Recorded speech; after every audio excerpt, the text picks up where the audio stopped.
Hello everyone, কেমন আছেন সবাই? সংকেত অডিও স্টোরিতে আজ আপনারা শুনবেন প্রখ্যাত লেখক নূপুর চক্রবর্তীর কলমে একটি হাড়হিম করা গ্রাম বাংলার ভূতের গল্প। গ্রামের নাম পোড়াপুকুর। আজকের গল্প পাঠে ব্রতদীপ, গল্পের সূত্রধার এবং অন্যান্য চরিত্রে আমি অরূপ। শুরু করছি আমাদের আজকের গল্প, নূপুর চক্রবর্তীর লেখা গ্রামের নাম পোড়াপুকুর।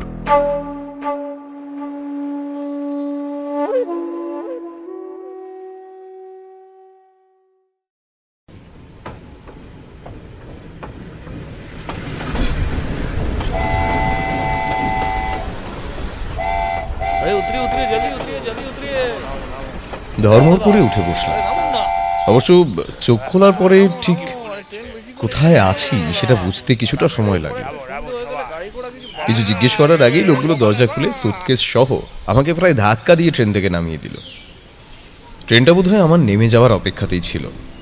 ধুলো ঝেড়ে উঠে দাঁড়াবার আগেই এক রাশ সাদা ধোঁয়া সহ কয়লার গুঁড়ো আর আগুনের ফুলকি প্ল্যাটফর্মের উপর ছড়িয়ে দিয়ে লম্বা হুইসেল দিয়ে ক্লান্ত সরীসৃপের মতো প্রথমে ধীরে ধীরে, তারপর গতি বাড়িয়ে হারিয়ে গেল দূরের গাছপালার আড়ালে। ঘড়ির কাঁটা বিকেল 4টের ঘর ছুঁই। পুরুলিয়া থেকে চন্দ্রপুরা হয়ে কোটশিলা যাওয়ার ব্রাঞ্চ লাইনে এই ছোট্ট একটা স্টেশন ডমরুঘুটু।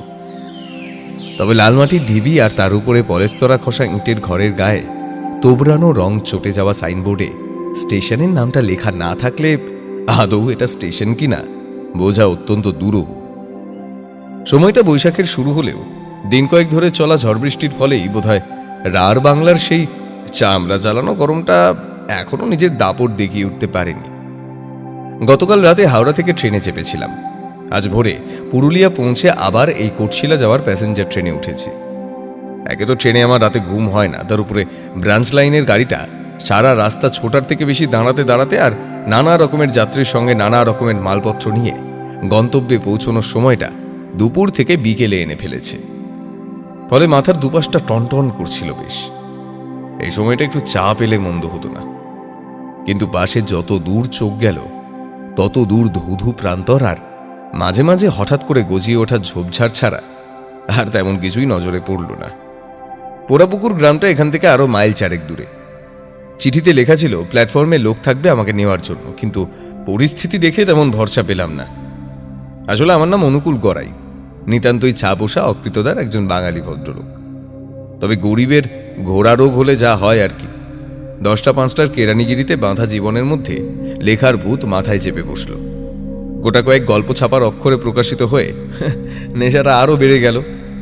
ঠিক করেছিলাম অফিস থেকে ছুটি নিয়ে কোনো নির্জন জায়গায় গিয়ে মনের মতো এবার একটা উপন্যাস লিখব।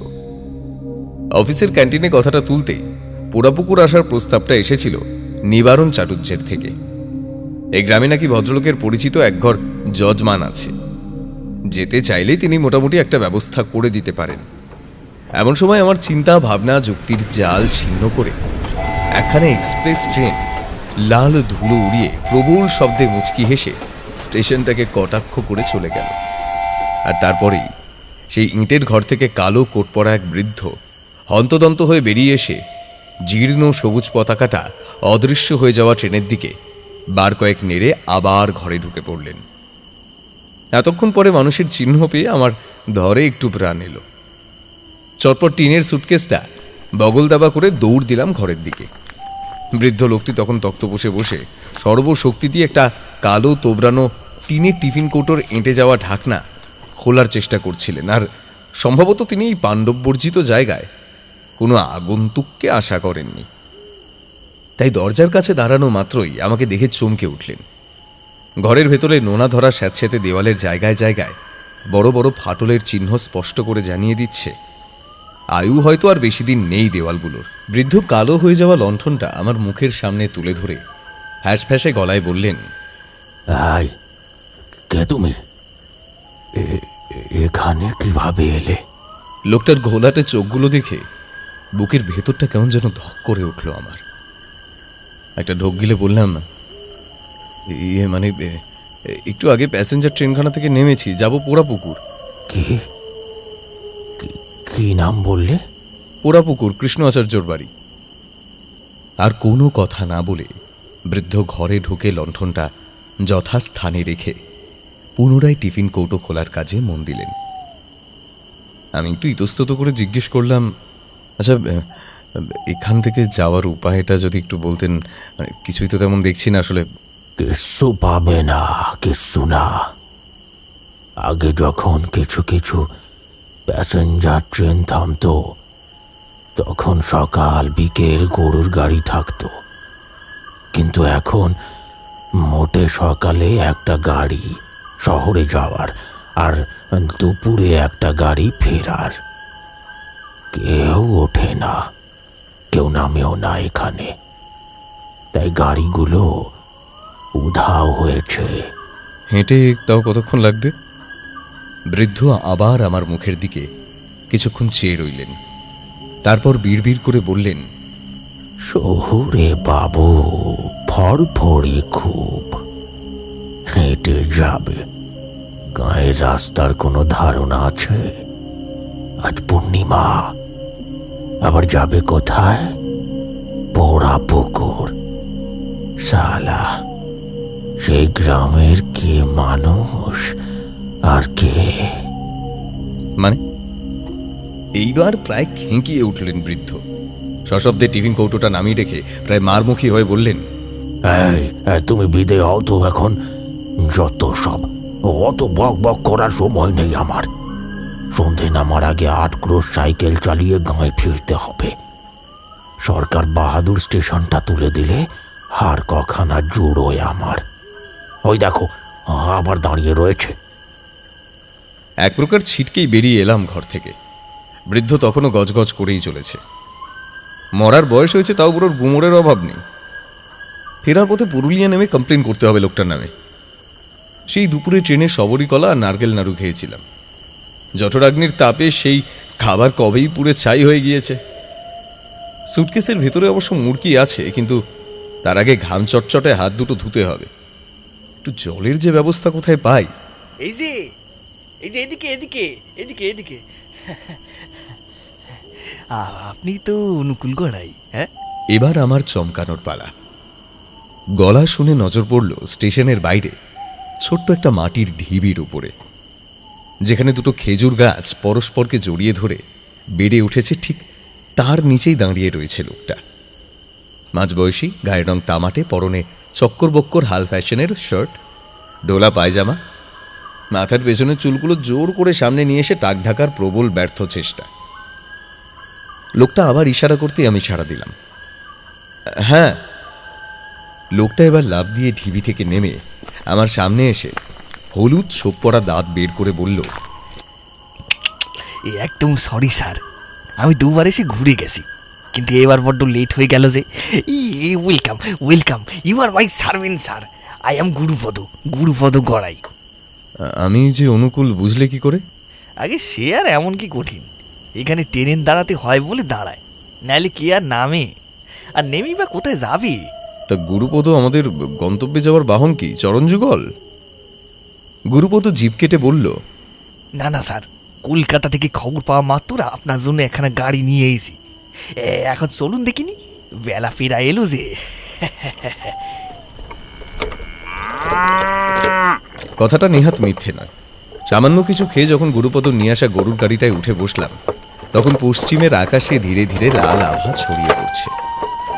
ডমরুঘুটু স্টেশনটা চোখের আড়ালে চলে যাওয়ার আগেই দেখলাম স্টেশনে সেই বৃদ্ধটা বারবার হাত জোর করে কপালে ঠেকিয়ে কি যেন একটা বলছে। এর আগে সেলুলয়েডে বা বইয়ের পাতায় সবুজ শস্য শ্যামলা গ্রামের রূপ দেখেছিলাম অথবা বর্ণনা পড়েছিলাম, কিন্তু কেঁচর কোচর শব্দ করে গাড়ি যত হেলে দুলে গায়ের ভেতরে প্রবেশ করছিল, ততই গ্রামের সেই প্রকৃত সংজ্ঞা আর বাস্তব রূপের মধ্যে ফারাক ততই প্রকট হয়ে উঠছিল। কোথায় সেই গভীর ভাবনায় ফুলের গন্ধ আর সোনার মতন গোধূলি, তার বদলে একটা পচা ব্যবসা গন্ধ নাকে ঝাপটা দিয়ে যাচ্ছিল বারবার। চারপাশটা কেমন যেন ধোঁয়াশা ধোঁয়াশা হয়ে রয়েছে। পরন্তু বিকেলের আলোটাও কেমন যেন তামাটে হয়ে যাচ্ছে ক্রমশ। আর একটু এগিয়ে একটা বাজ পড়া মরা বটগাছের নিচে গাড়িটা থামিয়ে নেমে পড়ল গুরুপদ। কি হলো, থামলে কেন? অবাক হয়ে জিজ্ঞেস করলাম আমি। গুরুপদ খুক খুক করে কেশে জবাব দিল, সামনে জঙ্গল স্যার, খুবই ডেঞ্জারাস, তাই ঢুকবার আগে আলোটা জ্বেলেনি। ওর দেখা দেখি আমিও গাড়ি থেকে নামতে গেলাম, কিন্তু গুরুপদ মুখে আঙুল দিয়ে ইশারা করে ফিসফিসিয়ে বলল, ওই কাজটি করবেন না স্যার, ওই কাজটি করবেন না, গাড়িতেই বসে থাকুন, ওরা একবার গন্ধ পেলে আর দেখতে হবে না। কারা? গুরুপদ কি একটা বলতে গিয়েও ঢোক গিলে চুপ করে রইল। তারপর দ্রুত হ্যারিকেন জ্বালিয়ে গাড়ির নিচে ঝুলিয়ে আবার উঠে পড়ল। দেখি বাবা, তাড়াতাড়ি পৌঁছে দিন। গাড়ি আবার কেঁচোর কোচোর শব্দ করে গড়াতে শুরু করল।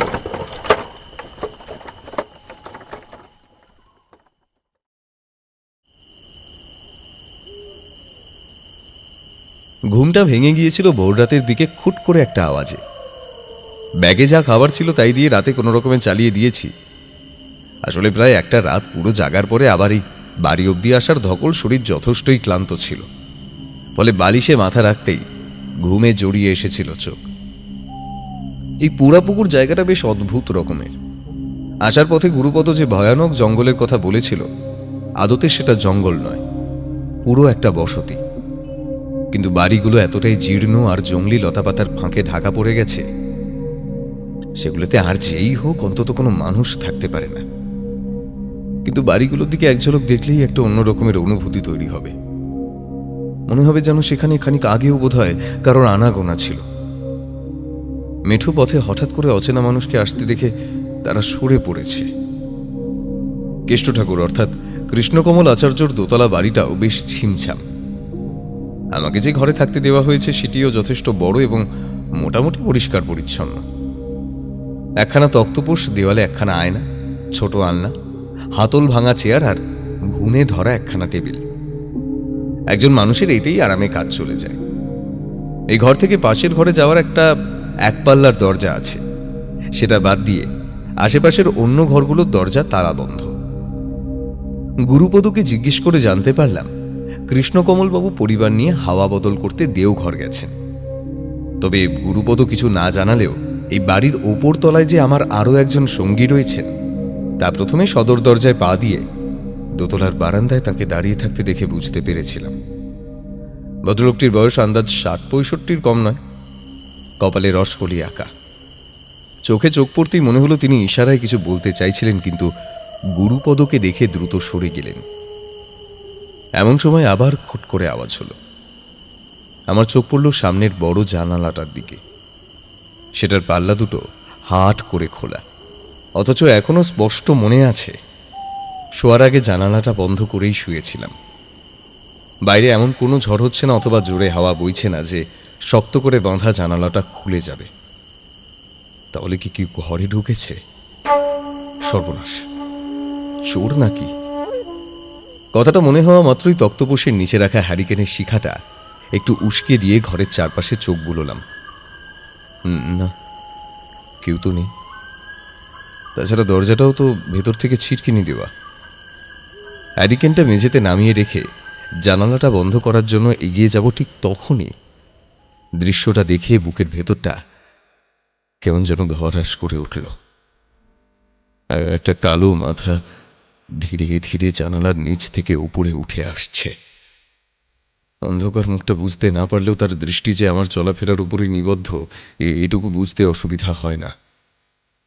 হ্যারিকেনটা দ্রুত তুলে নিয়ে চেঁচিয়ে জিজ্ঞেস করলাম, কে? কিন্তু হ্যারিকেনের হলদেটে আলোটা জানালা অবধি পৌঁছানোর আগেই মাথাটা অদৃশ্য হয়ে গেল।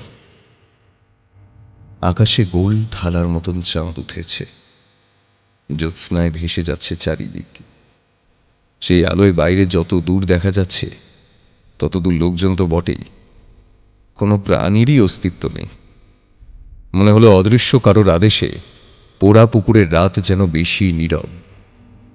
এই আদেশ অমান্য করার সাহস কারণ নেই।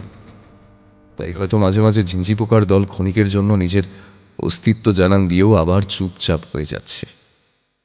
হঠাৎ আমাকে তীব্রভাবে চমকে দিয়ে বাড়ির ছাদ থেকে একটা বেড়াল ম্যাও শব্দে সামনের ঝোপের উপর লাফিয়ে পড়তেই স্থবির হয়ে থাকা গাছগুলোর মধ্যে একটা ভয়ানক আলোড়ন সৃষ্টি হলো। বিস্ময়ের ভাবটা কেটে যেতেই আমি দরজা খুলেই এক দৌড়ে চলে গেলাম ঝোপের দিকে। বন্য লতাপাতা যজ্ঞডুমুর গাছের আড়ালে বেড়ালটার চিৎকার ক্রমশ ঝিমিয়ে আসছে। আশপাশ থেকে গোটা কয়েক ঢালা কুড়িয়ে নিয়ে এক এক করে ছুঁড়তে লাগলাম ঝোপ লক্ষ্য করে। বেশ কিছুক্ষণ পরে চারপাশ আবার আগের মতন চুপচাপ শান্ত হয়ে গেল। এই ঘটনার পরে একটা বিষয় নিয়ে আমার আর কোনো সংশয় রইল না। পোড়াপুকুরের নীরবতা আসলে এখানকার ছদ্মবেশ মাত্র, শুধু সামান্য সুযোগের অপেক্ষা।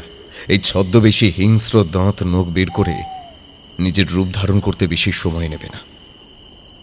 ঝোপের ভেতর থেকে বেরিয়ে আসা টাটকা রক্তের ধারাটা গোড়ালি স্পর্শ করে বোধহয় আমাকে সমর্থন করল।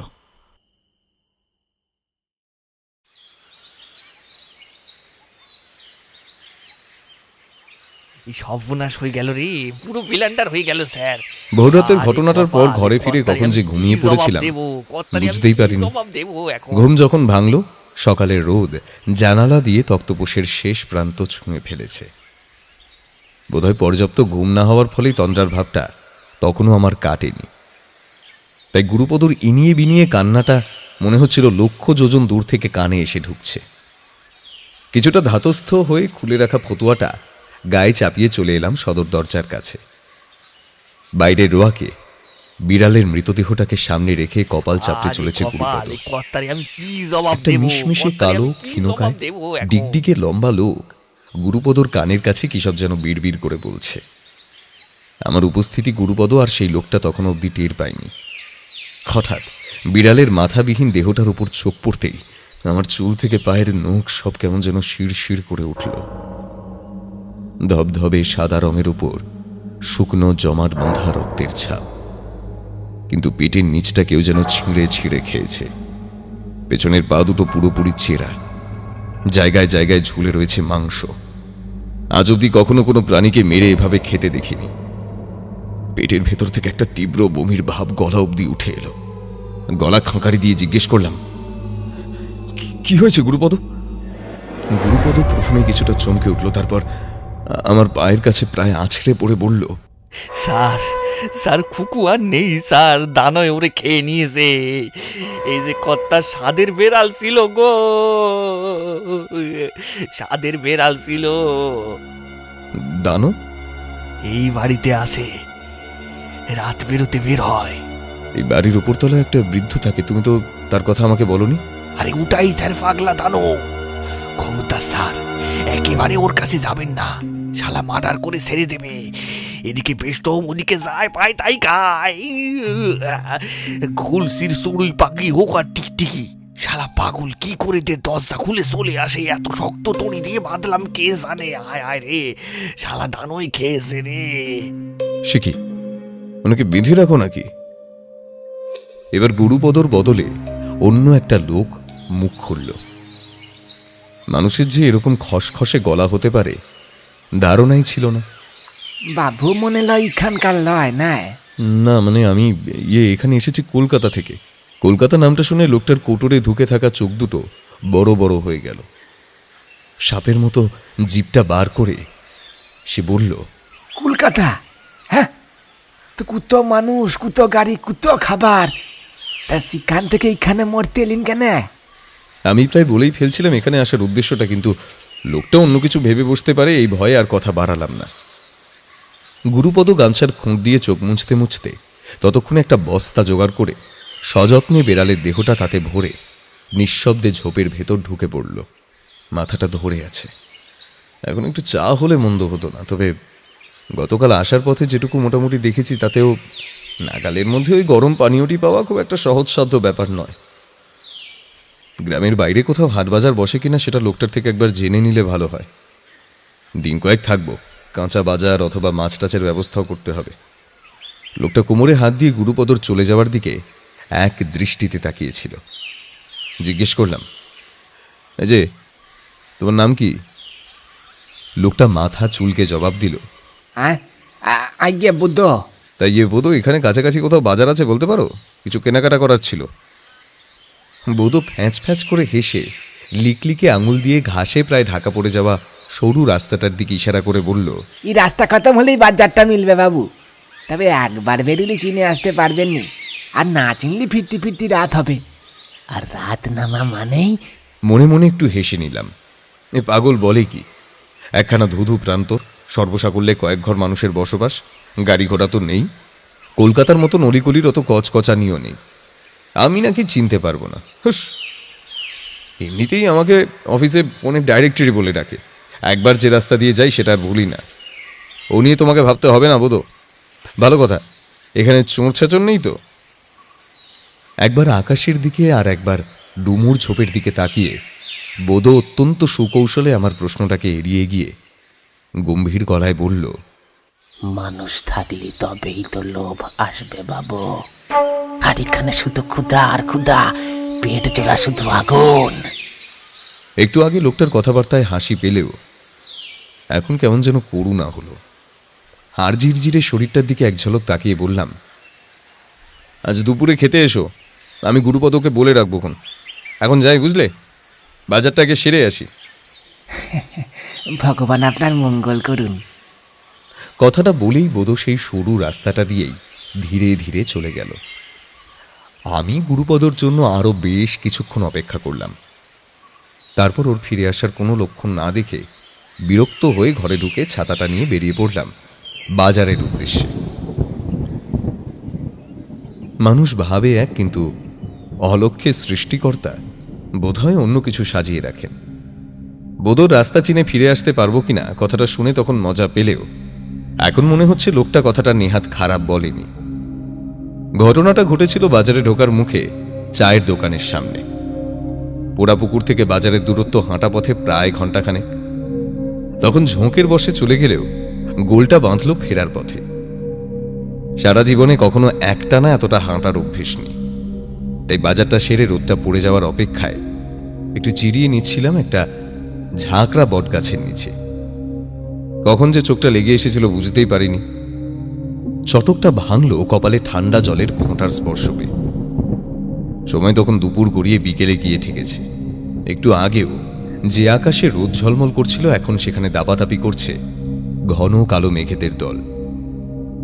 বেশি কিছু ভাবনা চিন্তা করার আগেই প্রথমে বড় বড় হরিণ লুটের বাতাসার মতো, তারপরে অঝোর ধারায় বর্ষণ শুরু হলো। আমি এক দৌড়ে ওই চায়ের দোকানের ভিতরে গিয়ে উঠলাম। বাঁশের বেড়া, খড়, ইঁট দিয়ে তৈরি একটা অস্থায়ী দোকান। উনুনে চায়ের জল ফুটছে, কাচের বয়ামগুলোর বেশিরভাগই খালি। অপ্রত্যাশিত আগমনে বৃদ্ধ দোকানদার আর বেঞ্চে বসে থাকা গোটা কয়েক খদ্দের উৎসুক চোখে তাকিয়েছিল আমার দিকে। আগুনের লালচে আঁচে তাদের প্রত্যেকের মুখগুলো নরক থেকে উঠে আসা কোনো প্রাণীর মতো লাগছিল। বৃদ্ধ দোকানদার ঘোলাটে চোখে আমার দিকে কিছুক্ষণ তাকিয়ে থেকে বলল, যাবা কই? আমি রুমালে মাথা মুছতে মুছতে জবাব দিলাম, যাব পোড়াপুকুর। হুট করে বৃষ্টিটা চলে এলো, কখন যে থামবে। সশব্দে লোকগুলোর হাত থেকে চায়ের ভাতটা পড়ে গেল। বৃদ্ধটি অস্ফুট আর্তনাদ করে ছিটকে সরে দাঁড়ালো এক হাত দূরে। তারপর উনুন থেকে একটা জ্বলন্ত কাঠ বের করে বিকৃত কণ্ঠে চেঁচিয়ে বলল, আরে দেখছো কি, মারো আগে, ওরা পুকুর থেকে এসিছে, মারতে পারলে ইনাম পাবি, একখানা কালো মোরগ।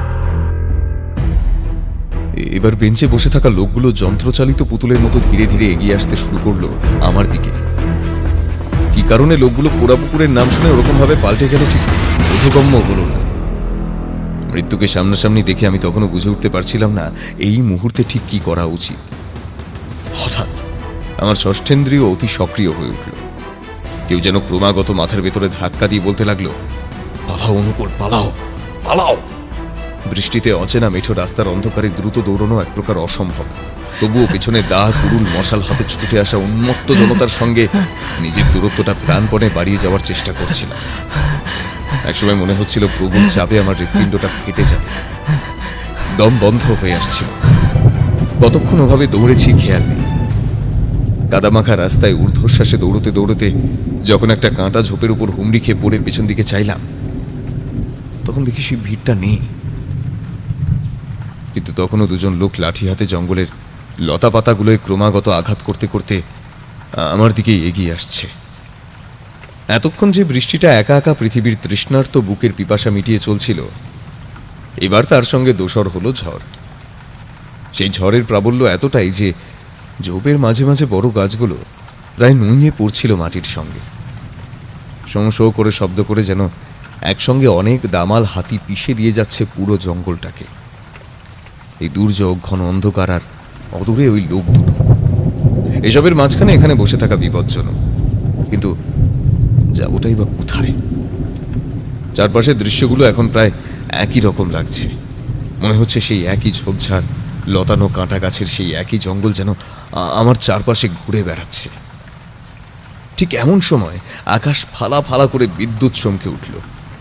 সঙ্গে সঙ্গে আমার চারিদিক কাঁপিয়ে কাছাকাছি কোথাও একটা বাজ পড়ল। ক্ষণিকের সেই নীলচে আলোয় যা দেখি তাতে আমার শিরা উপশিরায় হিমশীতল জলের স্রোত বয়ে গেল। এই মুহূর্তে আমি যেখানে দাঁড়িয়ে রয়েছি সেটা কোনো জঙ্গল তো নয়, বরং জঙ্গলের আড়ালে ঢাকা পড়ে যাওয়া এক জীর্ণ কবরখানা। বেশিরভাগ কবরের ফলক টুকরো টুকরো হয়ে ছড়িয়ে রয়েছে, আবার কোথাও হেলে পড়েছে কবরের সঙ্গে থাকা ক্রুশগুলো। কোথাও কোথাও কবরের মাটিগুলো এমনভাবে উঠে রয়েছে যেন দীর্ঘদিন ধরে ভেতরে শুয়ে থাকা লোকগুলো ধুলো মাটি ঝেড়ে কিছুক্ষণ আগেই বেরিয়ে এসেছে। কথাটা মনে হওয়া মাত্রই বুকের ধুকপুকানিটা কয়েক মুহূর্তের জন্য স্তব্ধ হয়ে গিয়েছিল। না না না, আর এখানে থাকা উচিত নয়। অন্ধকারে একটা দিক ঠিক করে দ্রুত হাঁটতে শুরু করলাম। যেরকম হুড়মুড় করে বৃষ্টিটা এসেছিল তেমন হঠাৎ করেই চলে গেল। সঙ্গে ঝড়ের বেগটাও ধীরে ধীরে স্তিমিত হয়ে এলো। চারিদিক এখন আবার শান্ত, শুধু গাছের পাতা থেকে টুকটুক করে জল পড়ার আওয়াজ শোনা যাচ্ছে। আকাশের কোণে এখনো বিদ্যুৎ চমকাচ্ছে, তবে আমার মাথার উপরে কালো মেঘের চাদরে ধীরে ধীরে ফাটল ধরতে শুরু করেছে। কোনো চঞ্চল বালকের মতো রূপলি চাঁদ সেই ফাটলের মাঝখান থেকে উঁকি দিয়ে আবার হারিয়ে যাচ্ছে। হঠাৎ সমস্ত জায়গা জুড়ে অদ্ভুত একটা অস্থিরতার সৃষ্টি হলো। পায়ের তলার মাটিটা হালকা হালকা কাঁপতে শুরু করলো। আমি হাঁটার গতি আরো বাড়িয়ে দিলাম। বারবার মনে হলো কিছু অন্ধকার যেন দলা পাকিয়ে আমাকে অনুসরণ করছে। পেছনে তাকানোর ইচ্ছে না থাকলেও প্রবল কৌতূহল আমার সেই ইচ্ছেকে শূন্যে উড়িয়ে দিল। ওগুলো কি? ওরা কারা? বড় বড় গাছগুলো কি হঠাৎ করে সচল হয়ে উঠেছে? চোখ দুটো মুছে আবার তাকালাম। না না না না, গাছ নয়। গাছের আড়াল থেকে বেরিয়ে এসেছে গোটা কয়েক মানুষ। আচ্ছা, চাঁদের আলোয় মানুষগুলোর চেহারা দেখে মনে হচ্ছে তারা তারা বুঝি এই পৃথিবীর কেউ নয়, যেন কোনো অতিলৌকিক জগৎ থেকে আগমন ঘটেছে তাদের। ধীরে ধীরে পুতুলের মতন তারা হেঁটে আসছে আমার দিকে। একটা উৎকট আঁশটে গন্ধের সঙ্গে মাছির ভন ভন শব্দের মতো একটা গম্ভীর হাসির শব্দ তীব্র থেকে তীব্রতর হচ্ছে। আর হাঁটা নয়, আমি প্রাণপণে দৌড়তে শুরু করলাম। পেছন পেছন লাঠি হাতে সেই লোক দুটি। তবে এবার বোধহয় তারা আমার প্রাণ নিতে নয়, নিজেদের প্রাণ বাঁচাতে দৌড়চ্ছে। অদূরেই একটা ডোবার তার সামনে ধসে যাওয়া জীর্ণ গির্জার ধ্বংসাবশেষ চোখে পড়ল। আবার গাছপালার ডালে ডালে আলোড়ন তুলে এলোমেলো ভাবে হাওয়া বয়ে চলেছে। হঠাৎ শক্ত দড়ির মতো কিছু একটা আমার শরীর ধাক্কা খেল, আর সঙ্গে সঙ্গে পিছিয়েই কাদায় পা হড়কে গিয়ে পড়লাম গির্জার সামনে থাকা ডোবার মধ্যে। শত ঝড়ঝাপটার মধ্যেও নিজের অস্তিত্ব টিকিয়ে রাখা গির্জার মাথায় লাগানো ঘণ্টাটা মাথা দুলিয়ে দুলিয়ে তখন চারিদিক প্রকম্পিত করে তুলেছে। মাথাটা প্রচন্ড যন্ত্রণায় ঝিমঝিম করছিল।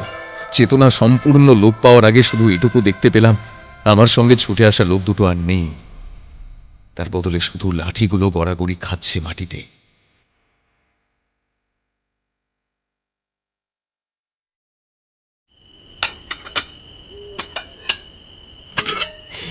এইটুকু তো আপনারে খেতেই হবে স্যার।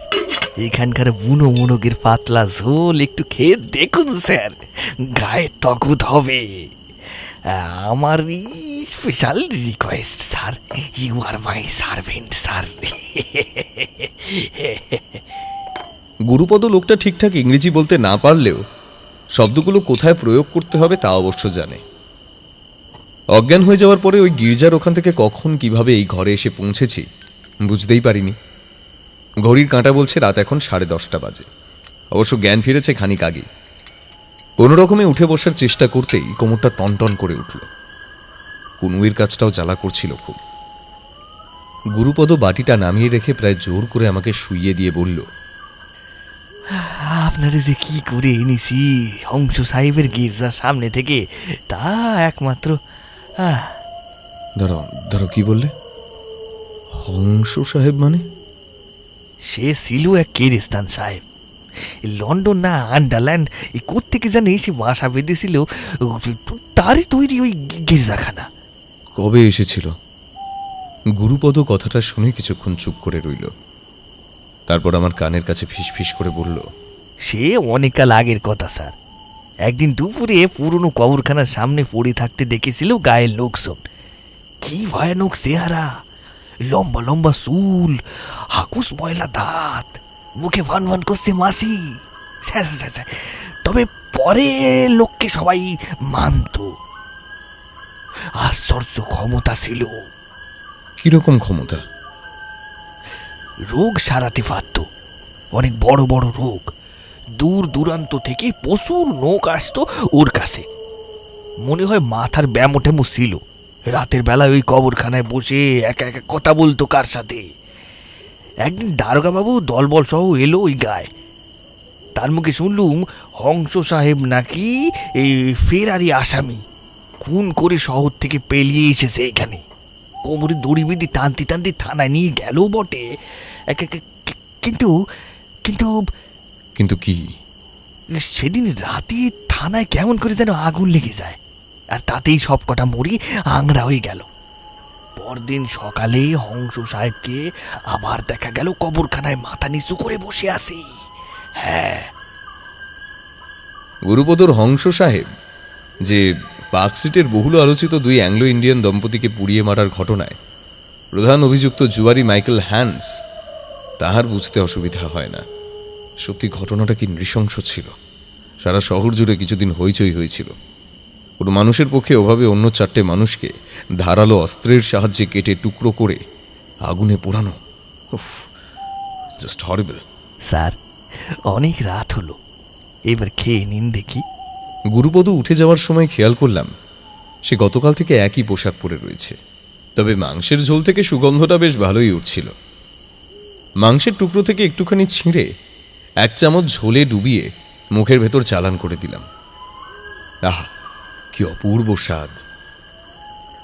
আমার জিভ যখন ঝোল মেশানো মাংসের স্বাদে পুরো মজে গেছে, ঠিক তখনই দরজার গায়ে আচমকা টোকা মারার আওয়াজ করে সেই স্বাদের মাঝে বিঘ্ন ঘটালো। গুরুপদ, আয় গুরুপদ, দেখো তো কে এলো। কেউ সাড়া দিল না।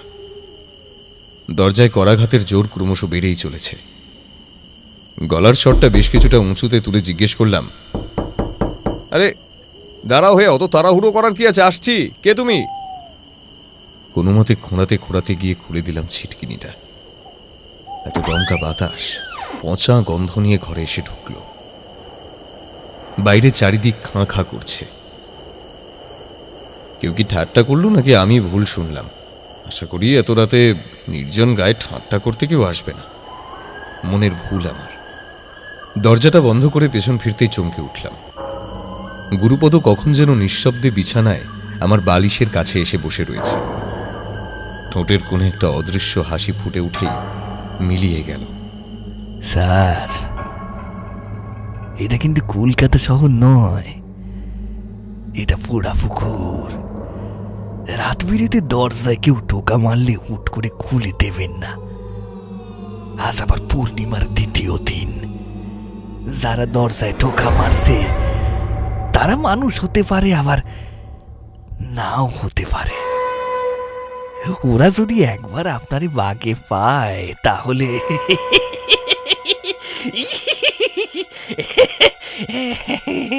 সাবধানে থাকবেন স্যার। এই প্রথম গুরুপদর গলার স্বরে ভীষণ ভয় পেয়ে গেলাম। সত্যি সত্যি তো দরজার বাইরে তো কেউ ছিল না। একটা ঢোক গিলে জিজ্ঞেস করলাম, যদি বাগে পায় তাহলে? গুরুপদ আমার কথার জবাব না দিয়ে বিছানা থেকে উঠে ধীরে ধীরে ঘরের বাইরে বেরিয়ে গেল। ঘরের মধ্যে থাকা হ্যারিকেনের আলোটা প্রায় নিভু নিভু হয়ে এসেছে। এতক্ষণ যে মাংসের ঝোলটাকে অত্যন্ত সুস্বাদু বলে মনে হয়েছিল, এখন টেবিলে পড়ে থাকা সেই মাংসের বাটিটা আমার কাছে চূড়ান্ত অখাদ্য বলে মনে হলো। আসলে কখনো পরিস্থিতি আর পরিবেশের ঘূর্ণাবর্তের মধ্যে পড়লে মানুষের কাছে অমৃতের স্বাদ তেতো লাগে। গতকাল বিকেলের পর থেকে দোতলার লোকটিকে আর দেখিনি। আজ সকালেও কোনো রকম সারা শব্দ পাইনি। এখন তো আরোই নেই। বোধহয় গুরুপদ তাকে আবার বেঁধে রেখেছেন। না, এখানে আর এক বিন্দু নয়। কাল সকালেই কলকাতা রওনা দিতে হবে। সাহিত্য আমার মাথায় থাকুক, কিছু না পাই হেঁটেই চলে যাব স্টেশন অবধি। হ্যারিকেনের শিখাটা কমিয়ে দিয়ে দরজার ছিটকিনিটা ভালোভাবে আরেকবার পরীক্ষা করে শুয়ে পড়লাম। জানলাটা খোলাই রইল। বাইরে থেকে মিষ্টি হাসনুহানার গন্ধ নিয়ে বাতাস ভেতরে ঢুকে একটু আগের পচা গন্ধটাকে উধাও করে দিল। ঝকঝকে পরিষ্কার আকাশে গোল চাঁদটা যেন গতকালের থেকেও বড়। দূরে স্থির হয়ে দাঁড়িয়ে থাকা নারকেল গাছের মাথায় চাঁদের আলো পড়ে চকচক করছে।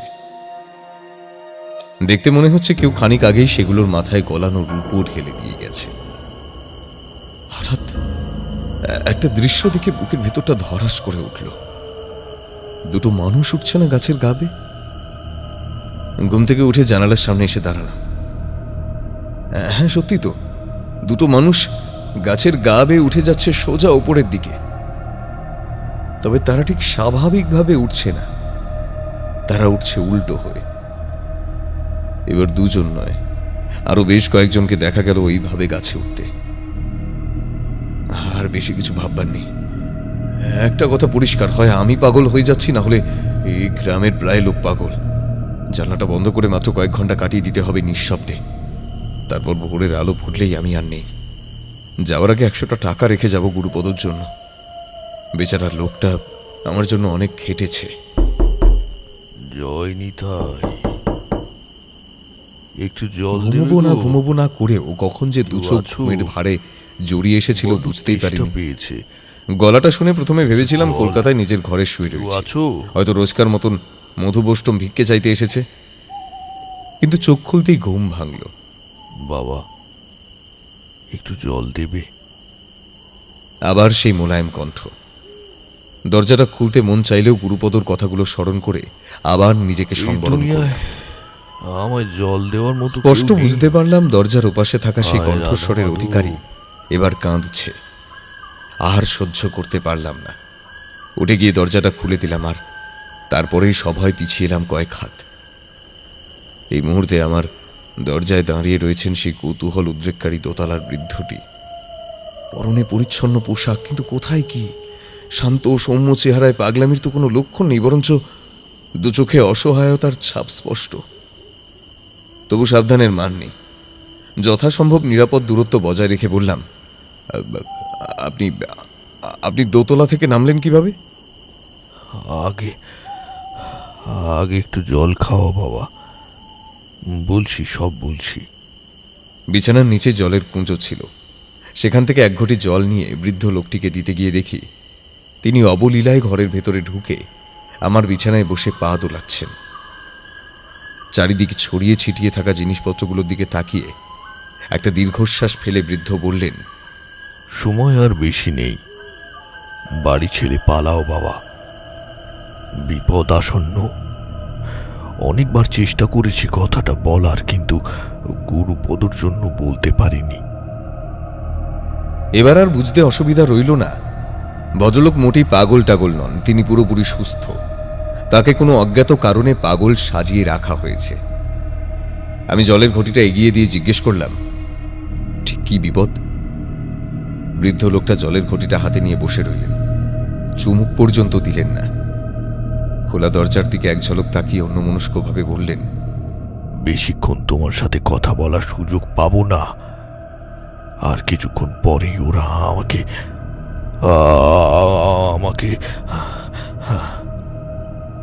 আমি দরজাটা বন্ধ করে দিয়ে লোকটার পাশে এসে বসলাম। লণ্ঠনের শিখাটা আর একটু বাড়িয়ে দিলাম। গুরুপদর ব্যাপারটা আমি বুঝে নেব। আপনি আসন্ন বিপদের কথাটা শুধু বলুন, যাতে বিপদ ঘটার আগেই প্রস্তুত হয়ে থাকতে পারি। এই বিপদে শত চেষ্টা করলেও তুমি প্রস্তুত হতে পারবে না। বিপদের কারণগুলোর সাথে যে আমাদের পার্থিব জগতের কারণগুলোর কোনো মিল নেই, আজ থেকে 100 বছর আগে ইউরোপে প্রবলভাবে ডাইনি তন্ত্রের চর্চা করা হতো, জানো তো? সেই চর্চার কিছুটা অংশ রক্তসূত্রে চলে এসেছিল এই অজপাড়া গায়ে। আজকে পোড়া পুকুরের যে রূপ তুমি দেখতে পাচ্ছ, আজ থেকে প্রায় 10 বছর আগে এখানে এলে তুমি চিনতেই পারতে না। এক বর্ধিষ্ণু গ্রাম, বিশাল জমজমাট হাট, বছর বছর নালুপালের মাঠে যাত্রাপালার আসর, সবকিছু নিমেষেই যেন শ্মশান হয়ে গেল। ভদ্রলোক ঠিক কি বলতে চাইছিলেন আমার মাথায় ঢুকছিল না। একবার মনে হলো গুরুপদর কথাই হয়তো ঠিক, ইনি বদ্ধ পাগল। এই ইংরেজিতে উইচ শব্দটি এসেছে উইকা থেকে, যার অর্থ যিনি নিগূঢ় জ্ঞান অর্জন করেছেন। পোগান ধর্মের উপাসকদের ইউকা নামে ডাকা হতো, আর এদের রাজকারবার খ্রিস্টানরা সহ্য করতে পারত না। রাত অনেক হয়েছে, কথাবার্তাটা একটু সংক্ষেপে করলেই ভালো হয়, সময় আর বেশি বাকি নেই। যাই হোক, কথিত আছে এই উইকানরা নাকি তন্ত্রমন্ত্রের সাহায্যে রোগ বালাই সারিয়ে তুলত। তারা পরলোকের সাথে ইহলোকের মিল ঘটাতে পারত, নরকের অশুভ শক্তিদের জাগিয়ে তুলতে পারত। এই তন্ত্রমন্ত্রই ছিল সভ্য জগতের কাছে প্রধান ভয়ের কারণ। ইউরোপিয়ানরা বিশ্বাস করত শয়তানকে সন্তুষ্ট করতে তারা এই ভয়ানক গুপ্তবিদ্যা অর্জন করেছে। অবশেষে প্রবল জনরোষের মুখে পড়ে 1564 সালে স্কটিশ উইচক্রাফট অ্যাক্ট জারি করা হয়। এই আইনের অধীনে কোনো গোপন ধর্মাবলম্বী ডাইনি হিসেবে বিবেচিত হলে তাকে জ্যান্ত পুড়িয়ে মারার নির্দেশ দেওয়া হতো।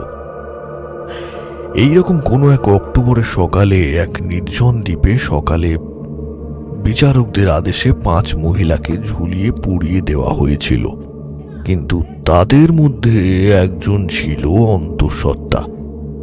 জ্বলন্ত অবস্থাতেই সন্তান প্রসব হয় তার, কিন্তু পরে সেই সন্তানকে আর কোথাও খুঁজে পাওয়া যায়নি। বৃদ্ধের বকবক আর সহ্য হচ্ছিল না।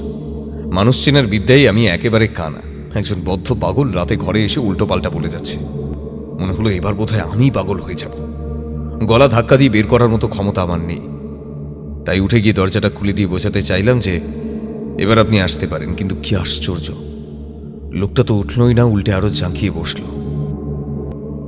আমার মনে হয় সেই সন্তানের রক্তই বংশ পরম্পরায় বয়ে চলেছে আয়ারল্যান্ড থেকে আসা মাইকেল হ্যান্সের শরীরে।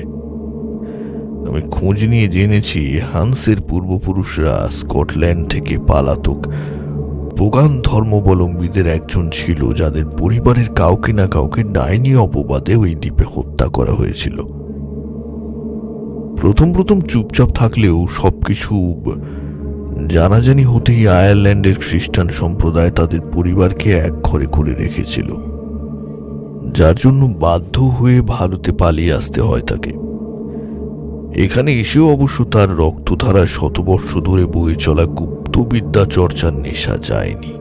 ফেরারি আসামি মাইকেল হ্যান্স ঘুরতে ঘুরতে হাজির হয়েছিল এই পোড়া পুকুরে। আসলে জগতের এমন অনেক কিছু আছে যা সম্পূর্ণ অজানা, যা অবিশ্বাস্য থেকেও অবিশ্বাস্য।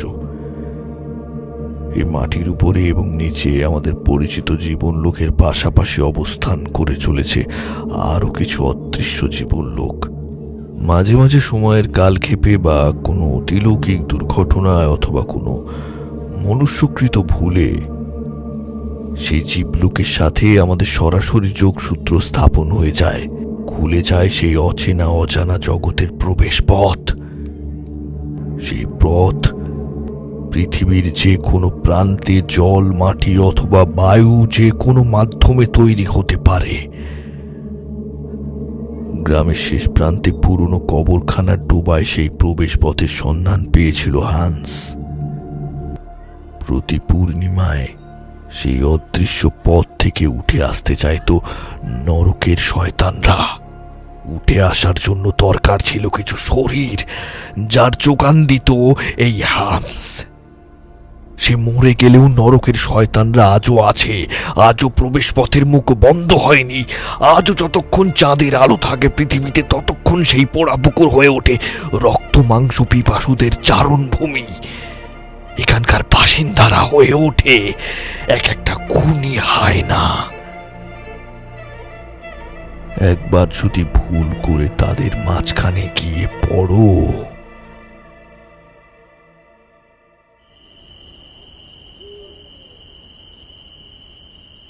কি ব্যাপার স্যার, এখনো ঘুমোননি যে? এত রাতে কার সাথে বকবক করছেন? হ্যাঁ হ্যাঁ, গুরুপদকে দেখে বুকের ভেতর থেকে একখানা বড় পাথর নেমে গেল। প্রায় চেঁচিয়ে ওকে বললাম, বের করো, বের করে দাও এক্ষুনি পাগলটাকে। কাকে বের করে দেব? আরে এই পাগল বুড়োটাকে দেখো কিরকম বকে যাচ্ছে। বিবি মুখের কথা মুখেই রয়ে গেল আমার, কারণ এই মুহূর্তে বিছানাটা পুরো ফাঁকা, দরজায় ছিটকিনি লাগানো। অথচ আমার স্পষ্ট মনে আছে আমি একটু আগেই ছিটকিনিটা খুলে দিয়েছিলাম। কিছু বুঝতে না পেরে ফ্যাল ফ্যাল করে তাকিয়ে রইলাম গুরুপদর দিকে। এখন আর তার গায়ে কোনো পোশাক নেই, পরনে শুধু একটা নেংটি। হঠাৎ সে আমার হাতটা খপ করে ধরে ফেলল, আর তারপর উন্মাদের মতন হাসতে হাসতে টানতে টানতে নিয়ে চলল দরজার ওপারের গহীন অন্ধকারে। সব জেনে গেছেন স্যার? বাবা, আপনার খুব ভালো লেগে গেছিল এই নথর পুরুষ্ট শরীর। এখন তো আর বাঁচিয়ে রাখা চলে না স্যার, সবাই যে খিদে পিটে ওয়েট করছে স্যার। রক্ত মাংসের স্বাদ সিটে ফুটে নেবে বলে। চলুন স্যার, চলুন। ওয়েলকাম টু পোড়া পুকুর।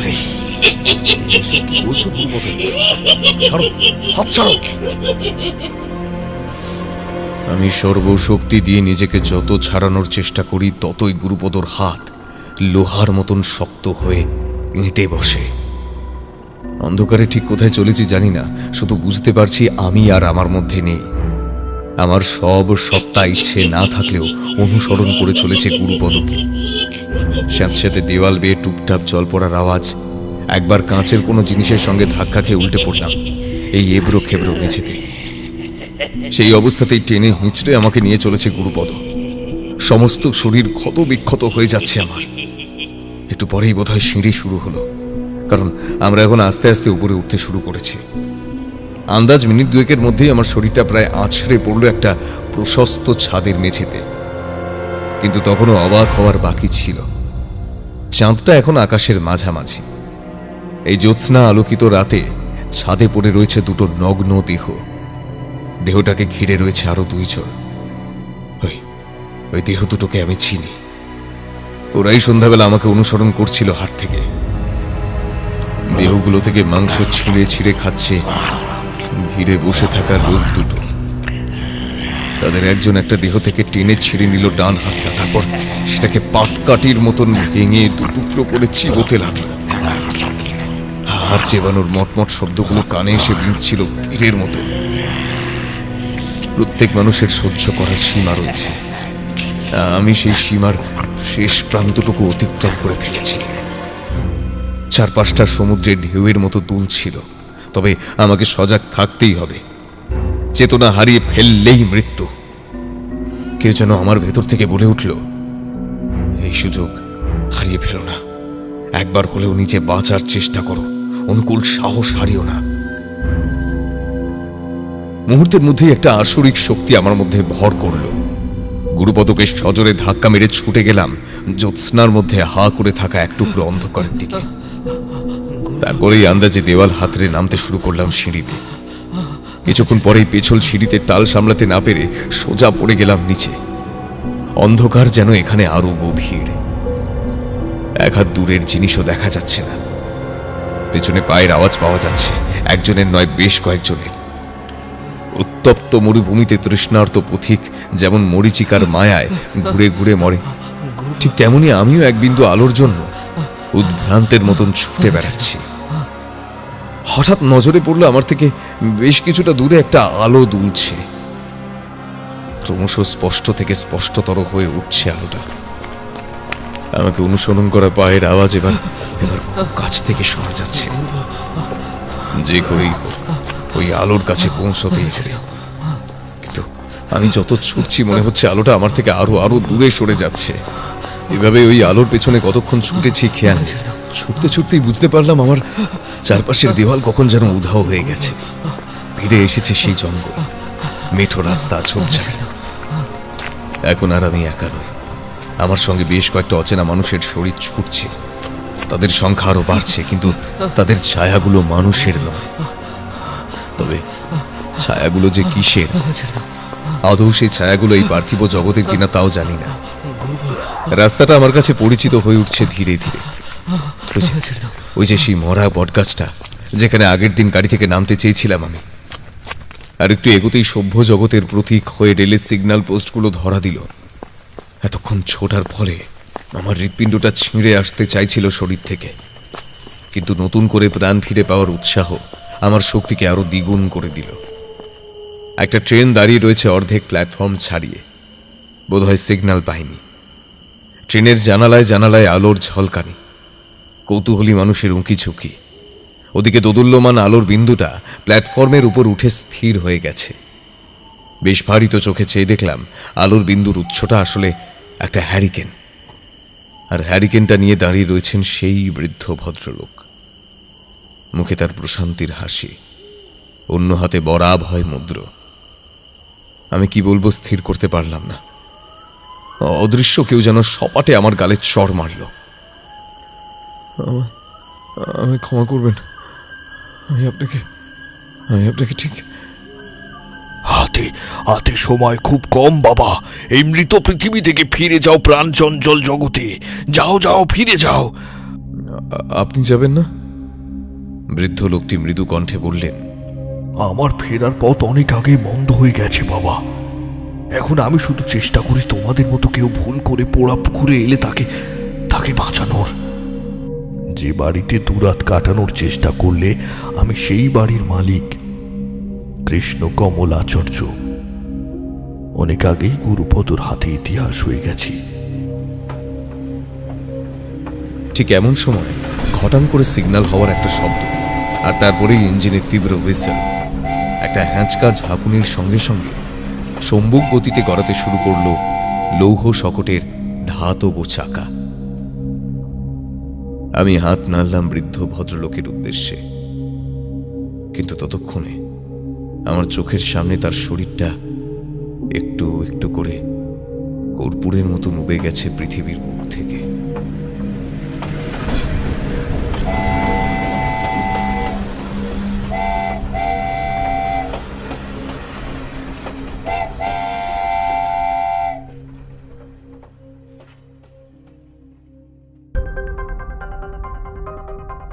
নমস্কার, সংকেত অডিও স্টোরিতে এতক্ষণ শুনছিলেন নূপুর চক্রবর্তীর লেখা গ্রামের নাম পোড়াপুকুর।